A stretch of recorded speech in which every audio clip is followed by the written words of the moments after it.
में ऐसे भी केसेस आते हैं।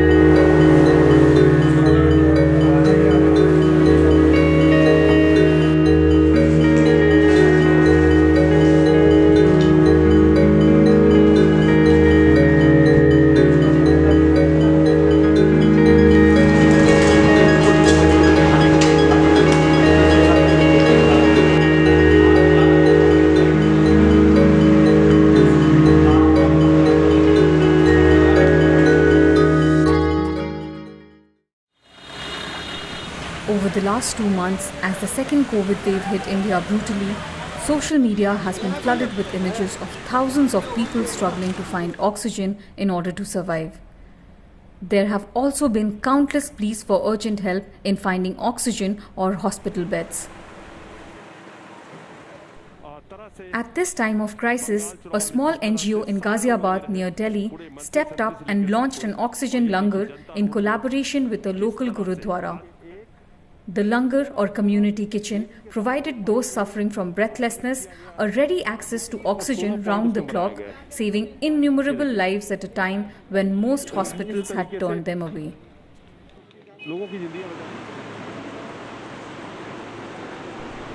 Gurpreet Singh, also known as Rummy, says his organization, Khalsa Help International, has now taken the next step and opened a temporary COVID-19 care hospital again in Ghaziabad, where besides regular supply of oxygen, hospital beds, food and basic health care is provided to the patients. और ये as it is अब next step हमारा आ गया hospital का। लोगों के पास hospital में जाने के पैसे नहीं हैं और हॉस्पिटलों में जगह नहीं है। अब ये 150 बेड का हॉस्पिटल हमने स्टार्ट किया है, पूरा फ्री ऑफ कॉस्ट है। सारी एम्बुलेंस हमारी ऑक्सीजन के साथ लैस हैं, 8 हमारी एम्बुलेंस चल रही हैं, 4 हमारे शववाहन चल रहे हैं। हर चीज़ का हमारे पास ए से लेके जेड तक जो कोरोना में हमें फाइट करने की लिए चीज़ें चाहिए, हर चीज़ का मुहैया हमारे पास जरिया है।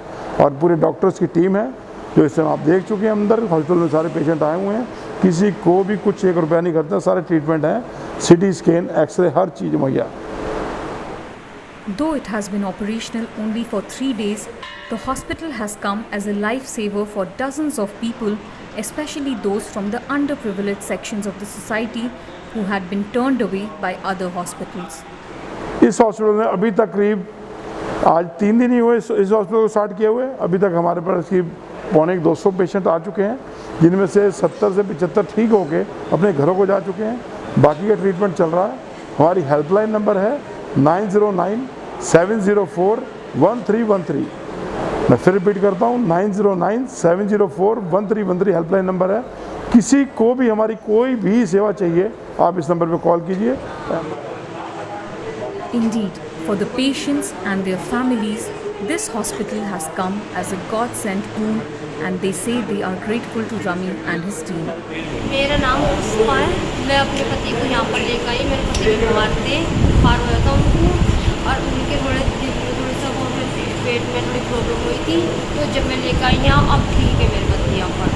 और ये दिहाड़ी मजदूरी करते हैं, वहीं प्राइवेट में दिखाया था। वहीं क्या बोला? मतलब वो घरों के साथ लोग थे, वहीं दिखाया उन्होंने क्या बोला था? उन्होंने बोला ऑक्सीजन की जरूरत पड़ेगी। तो फिर हम यहाँ पर आए। किसी यहाँ? हाँ जी हैं। पहले हम गए थे गुरुद्वारे में, जो ये की वो है गुरुद्वारे में से, फिर हम यहाँ आए। Rummy says that the NGO was created last year when the COVID-19 pandemic first hit India.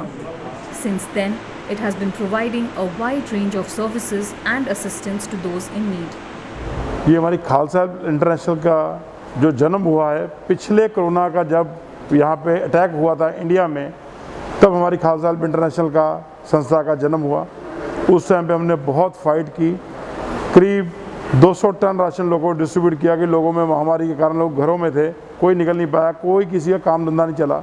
तो हमने उस टाइम पे वो डिस्ट्रीब्यूशन से स्टार्ट किया, जिसमें DD न्यूज़ और औरों ने भी कोरोना वॉरियर्स के नाम से हमें नवाजा गया, हमारी पूरी टीम्स को। अब जब नेक्स्ट उसके बाद हमने कोरोना का सेंटर लगाया, जिसमें टेस्टिंग हो रही है। 2.5 लाख बंदों का कोरोना टेस्ट अभी तक हम फ्री ऑफ कॉस्ट कर चुके हैं। डॉक्टर्स की टीम हमारे साथ रहती है और करीब 2 से 2,500 आदमियों को हमने पॉजिटिव से नेगेटिव किया पिछले कोरोना वेव में। अब जब ये कोरोना वेव आई, उस टाइम पे किसी को संभलने का मौका ही नहीं मिला। Hospitals are loaded, full loaded. कोई हॉस्पिटल, कोई भी डिपार्टमेंट फ़ोन उठाने को लोगों को राज़ी नहीं हो रहा था, किसी का भी। इवन हमारा भी जो हॉस्पिटल हमारे साथ जुड़े हुए थे, उन्होंने भी हाथ खड़े कर दिए कि अब फ़ोन मत करना, हमारे पास बेड नहीं है। तब खालसा हेल्प इंटरनेशनल ने गुरुद्वारा इंदिरापुर में बैठ के हमारी एक मीटिंग हुई रात को 10 बजे कि क्यों ना लोगों की जान बचाने का क्या जरिया है। उसमें हमने ऑक्सीजन से जो लोग मरने जा रहे, तड़प रहे थे, उनके लिए एक ऑक्सीजन लंगर स्टार्ट किया।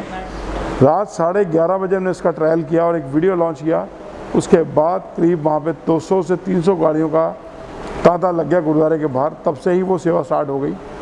हमने नेक्स्ट डे सुबह इम्प्लीमेंट करके हमने एक पाइपलाइन सेट कर दी जो एक सिलेंडर से 16 से 20 आदमियों को ऑक्सीजन वन टाइम प्रोवाइड करती थी। ऐसे करते करते कई पाइपलाइन सेट हुई, कई गाड़ियाँ में सेट हुई, कई फिर कंजर्वेशन मशीनें आई।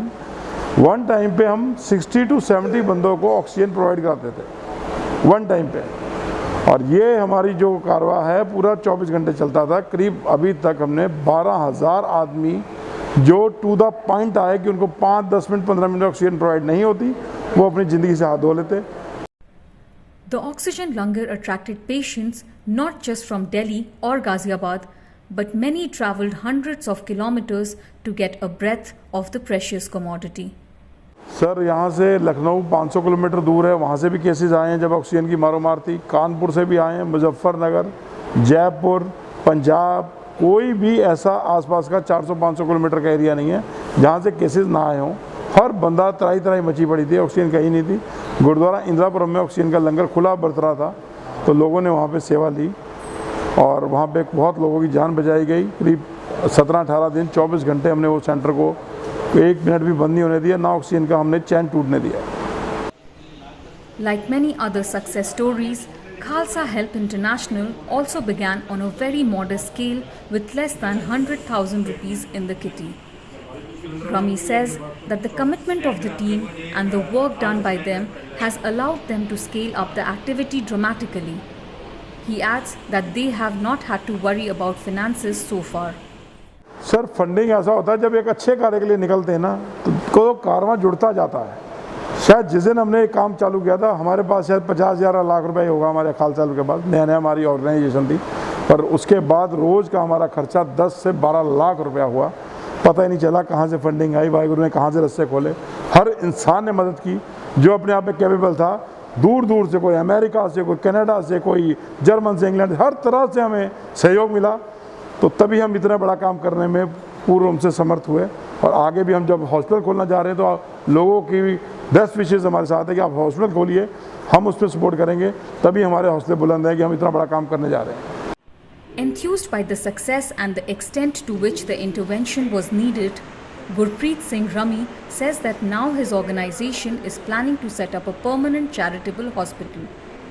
He says a proposal has been submitted to the Uttar Pradesh government and work will start as soon as they get permissions.